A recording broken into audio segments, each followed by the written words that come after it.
क्योंकि जिन लोगों के सिद्धांत पल पल बदल जाते हैं, जिन लोगों का धर्म पल पल बदल जाता है, जिन लोगों के ईश्वर पल पल बदल जाते हैं, वो कभी भी सनातनी नहीं हो सकते। पूरे भारत देश में अगर मैं बहन कुमारी मायावती या साहब काशीराम जी के बाद में बात करूं तो कम से कम हम एक ऐसा दलित नेता देखने को मिला जो इस दिशा में काम कर रहा है। दलित हितैषी सिर्फ एक ढोंग है, एक दिखावा है। ये खाना खिला सकते हैं, आपके साथ कंधे पे हाथ रख के फोटो खिंचवा सकते हैं, लेकिन जब आपके मान सम्मान की, आपकी शिक्षा की, आपके अधिकार की, आपके स्वाभिमान की बात आएगी ना, तो ये आपको उसी जातिवादी दृष्टि से देखेगा। इस देश में रहने वाला प्रत्येक व्यक्ति, वो हिंदू भी है, मुस्लिम भी है, सिख भी है, बौद्ध भी है, ईसाई भी है, जैन भी है, तो ये अधिकार किसने दिया कि आप पर्टिकुलर सभी समुदाय को या सभी धर्म के लोगों को जोड़कर हिंदू राष्ट्र की कल्पना कर सकते हैं? ये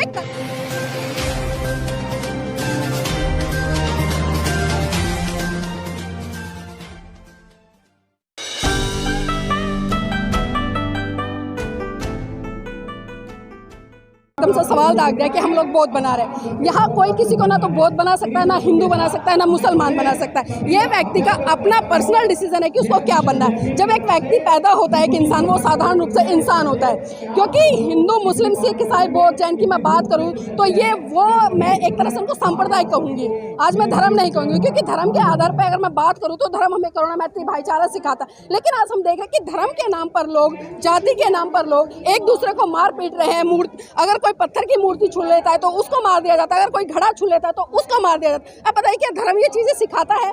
मैंने कहा धर्म का इन चीजों से दूर दूर तक नाता नहीं है। अगर धर्म की बात की जाए तो धर्म आपको एक सही दिशा दिखाएगा, अनुशासित तरीके से रहना सिखाएगा। लेकिन आज जिस तरह से हम माहौल देख रहे हैं, जो सत्ता पर बैठे हुए लोग हैं वो लगातार हिंदू राष्ट्र की कल्पना कर रहे हैं, हिंदू राष्ट्र की मांग कर रहे हैं कि हम आने वाले समय में हिंदू राष्ट्र बनाएंगे। अब मैं पूछना चाहती हूँ उन लोगों से जो बात कर रहे हैं लगातार कि हम भारत को हिंदू राष्ट्र घोषित करना चाहते हैं या हिंदू राष्ट्र बनाना चाहते हैं, तो पहला सवाल मेरा उनसे ये है कि ये अधिकार उनको किसने दिया कि आप पूरे भारत को हिंदू राष्ट्र घोषित करें या हिंदू राष्ट्र बनाएं? इस देश में रहने वाला प्रत्येक व्यक्ति, वो हिंदू भी है, मुस्लिम भी है, सिख भी है, बौद्ध भी है, ईसाई भी है, जैन भी है, तो ये अधिकार किसने दिया कि आप पर्टिकुलर सभी समुदाय को या सभी धर्म के लोगों को जोड़कर हिंदू राष्ट्र की कल्पना कर सकते हैं? ये कल्पना हो सकती है, लेकिन डॉक्यूमेंट पे कभी भी ये चीजें चरितार्थ नहीं होंगी। आप भी यही और मैं भी यही हूँ। आज दीक्षा समारोह यहाँ पर प्रोग्राम हो रहा है, इसका कोई फायदा निकलेगा क्या? देखिए, दीक्षा समारोह का जो कार्यक्रम हो रहा है, रही फायदे की बात, फायदे घाटे नहीं होते हैं, बल्कि कोई भी काम जब होता है तो समाज की एक सही दिशा निर्धारित करने के लिए किया जाता है। क्योंकि मैंने आपसे कहा पहले ही कि जिस तरह से देश में जाति के नाम पर अत्याचार, शोषण हो रहे हैं, और ये जाति आखिर है क्या? ये जातियां हिंदू धर्म के अलावा किसी भी धर्म में आपको देखने को नहीं मिलेंगी। इसलिए आज जो धर्म दीक्षा कार्यक्रम हो रहा है, क्योंकि बुद्ध का धर्म आपको एक साथ मिलकर रहने की प्रेरणा देता है, एक साथ मिलकर साथ चलने की प्रेरणा देता है, एक साथ मिलकर उठने, बैठने, खाने पीने की प्रेरणा देता है। लेकिन हम देख रहे हैं कि जो सांप्रदायिकता प्रेरणा देता, सारे बौद्ध भिक्षु तो आपस में लड़ते रहते हैं। नहीं, किसने कहा? देखिए, जो बौद्ध भिक्षु लड़ते हैं वो सही रूप में उन सीलों का पालन नहीं करते, क्योंकि ये सवाल लगातार उठते रहे कि बहुत सारे लोग ऐसे जो चीवर धारण कर लेते हैं लेकिन उनके आचरण में धम्म नहीं होता। ऐसे लोगों का मैं कहूंगी कि जो सामाजिक लोग हैं, जो धर्म को मानने वाले लोग हैं, जो धर्म के अनुयायी लोग हैं, उन लोगों को सामाजिक रूप से ऐसे बौद्ध भिक्षुओं का बहिष्कार करना चाहिए जो धर्म का आचरण हिंदू धर्म को कमजोर कर रहे हैं। और हिंदू धर्म है कहाँ? ये बात बार बार उठती है और बार बार लोग भी कहते हैं, यहाँ तक कि हमारे देश के माननीय प्रधानमंत्री जी भी कई बार कह चुके हैं कि हिंदू धर्म कोई धर्म नहीं है। और यहाँ तक कि मैं आपको याद दिला दूं, देखिए सनातन धर्म क्या है? सनातन धर्म क्या है? अगर मैं बौद्ध धर्म की बात करूं तो ये सनातन है जो सत्य बना रहता है। अब सनातन का मतलब क्या है? सही, जो सही है, जो लगातार बना रहता है, सही तरीके से काम करता है। लेकिन हिंदू धर्म की आप बात करें, समय समय पर इसके रूप बदलते रहते हैं। इनका कोई एक ईश्वर नहीं है, लाखों इनके ईश्वर पैदा हो गए, करोड़ों की योनियां उनकी उत्पन्न हो गए। जिस तरह से हम बात करते हैं कि अभी मैं एक वीडियो बनाया था, मैंने आपको बताऊंगी मैं उसके बारे में, क्योंकि लोग बात कर रहे थे जो हिंदू धर्म को मानते हैं और खासकर अपने आप को सनातनी कहते हैं। पहले तो मैं ये कहना चाहूंगी वो अपने आप को सनातनी कहना बंद करे, क्योंकि जिन लोगों के सिद्धांत पल पल बदल जाते हैं, जिन लोगों का धर्म पल पल बदल जाता है, जिन लोगों के ईश्वर पल पल बदल जाते हैं, वो कभी भी सनातनी नहीं हो सकते। अगर सनातन की बात करनी है तो आपको सही रूप में बुद्ध की भी उस विचारधारा को पढ़ना पड़ेगा जो पहले भी ऐसी थी और आज भी ऐसा है। वो कहती है कि आपको किसी व्यक्ति के साथ व्यभिचार नहीं करता। बताइए किस धर्म के लिए बात गलत है? आपको झूठ नहीं बोलना है, बताइए किस धर्म के लिए बात गलत है?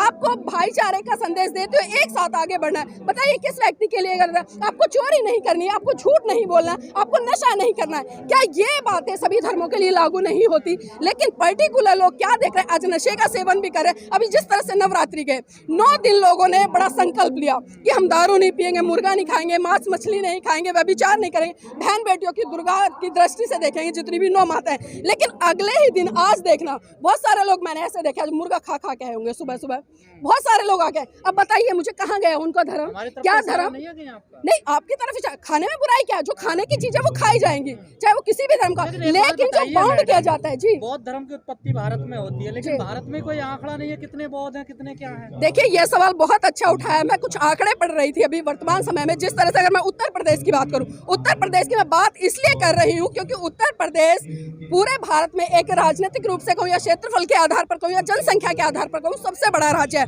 और 2001 में जब जो जातीय जनगणना हुई थी वहां पर 3,06,000 बौद्ध लोग जनसंख्या के आधार पर निकले थे। लेकिन फिर 2011 में फिर जनगणना हुई तो जनगणना में 2,04,000 लोग बचे। अब मैं ये सवाल बहुत बड़ा खड़ा होता है क्योंकि लोग धम्म दीक्षा के कार्यक्रम तो आयोजित करते हैं और बड़े बड़े कार्यक्रम आयोजित होते हैं, लेकिन 2001 का आंकड़ा 3,06,000 जी। बचा रहे हैं जो धर्म के रखवाले हैं वो राजनीति को बचा रहे हैं, कैसा दुर्भाग्य है ये। देखिए गजेंद्र जी, सबसे बड़ी विडंबना तो यही है कि जिस व्यक्ति को आज के समय में जो काम करना चाहिए वो नहीं कर रहे हैं, लेकिन जिन व्यक्तियों को जो काम नहीं करना चाहिए, अब राजनीति जो सत्ता में लोग बैठे हैं ठीक है वो काम कर रहे हैं, काम करना चाहिए क्योंकि एक राजनीतिक व्यक्ति होता है अगर वो धर्म का आचरण करता है। राजनीतिक व्यक्ति को राजनीति में इसलिए बेचा है उनके अधिकार बचाए, अधिकार तो बचा नहीं पा रहे, धर्म को बचाने निकल। मैं उसी बात पे आ रही हूँ कि वो अधिकार नहीं बचा रहे, धर्म को बचा रहे, क्योंकि आज जिस तरह से आप एजुकेशन का स्तर उठाकर देखें, मैं दिल्ली की बात करूँ, दिल्ली में बड़ी अच्छी अच्छी बिल्डिंगें बना दी है केजरीवाल जी, लेकिन वर्तमान में आप धरातल पर उतर कर देखिए, आप उन विद्यालयों में जाकर देखिए जिन बिल्डिंगों की बात कर रहे हैं। अभी पीछे नीट का एग्जाम हुआ था, उसका रिजल्ट आया, रिजल्ट में 9 लाख स्टूडेंट ने एग्जाम दिया था जिसमें कि सिर्फ मात्र 699 या 75 का कुछ आंकड़ा था जो सरकारी स्कूलों का था, और जितने भी स्टूडेंट नीट क्वालिफाइड किया, जिन्होंने नेट और नीट क्वालिफाइड किया, वो सारे प्राइवेट स्कूलों थे। तो दिल्ली सरकार एक तरफ तो दावा कर रही है कि हम बहुत बड़े स्तर पर एजुकेशन देने का काम करें, लेकिन दूसरी तरफ जब रिजल्ट आता है तो रिजल्ट इनके दलितों को खाना खिला रहे हैं अपने डाइनिंग टेबल पे। देखिए खाना खिलाने से कुछ नहीं होता, मैंने भी देखा है वो गुजरात का प्रकरण, सिर्फ खाली आप कोई दलित नहीं मिला केजरीवाल को, गुजरात से मंगाया। देखिए ये दलित हितैषी राजनीति का ये हम अच्छे से जानते हैं, चाहे मैं योगी की बात करूं या मोदी जी की बात करूं या अभी वर्तमान में केजरीवाल जी की बात करूं, ये अपने साथ डाइनिंग टेबल पर बैठ के खाना तो खिला देंगे, लेकिन जब मान सम्मान की बात आती है तो ये मान सम्मान उनको कभी नहीं देंगे। और ये चीज उन लोगों को भी समझनी चाहिए जो एक वक्त का खाना इनके साथ डाइनिंग टेबल पर बैठकर इनकी जय जयकार करते नजर आते हैं या इनका गुणगान करते नजर आते हैं। क्योंकि हमने दिल्ली में भी देखा जिस तरह से जब पहली बार आम आदमी पार्टी के चुनाव हुए थे तो हमने बहुत बड़े स्तर पर देखा कि जो एक आम से आम कार्यकर्ता था उसको टिकट देने का काम किया गया, लेकिन जब पहली बार इनकी 27 सीटें आई और इनको लगा कि जन सैलाब हमारे साथ में उमड़ रहा है और दोबारा से चुनाव हुए, तो दोबारा क्या हुआ, सारे के सारे वो लोग जिनको ये करप्ट कहते थे, भ्रष्टाचारी कहते थे, बलात्कारी कहते थे, रेपिस्ट कहते थे, उन लोगों को इन्होंने टिकट दिया। और उसके बाद आपने देखा कि 69 सीटें ये लेकर आए। कहां से ये आम आदमी पार्टी हो गई, कहां से ये दलित हितैषी हो गए? ये दलित हितैषी सिर्फ एक ढोंग है, एक दिखावा है। ये खाना खिला सकते हैं, आपके साथ कंधे पे हाथ रख के फोटो खिंचवा सकते हैं, लेकिन जब आपके मान सम्मान की, आपकी शिक्षा की, आपके अधिकार की, आपके स्वाभिमान की बात आएगी ना, तो ये आपको उसी जातिवादी दृष्टि से देखें। और खासकर केजरीवाल की बात करूं तो वो एक नंबर का RSS का पक्का व्यक्ति है। इससे आप समझ सकते हैं कि वो कितना दलित हितैषी है, कितना नहीं है।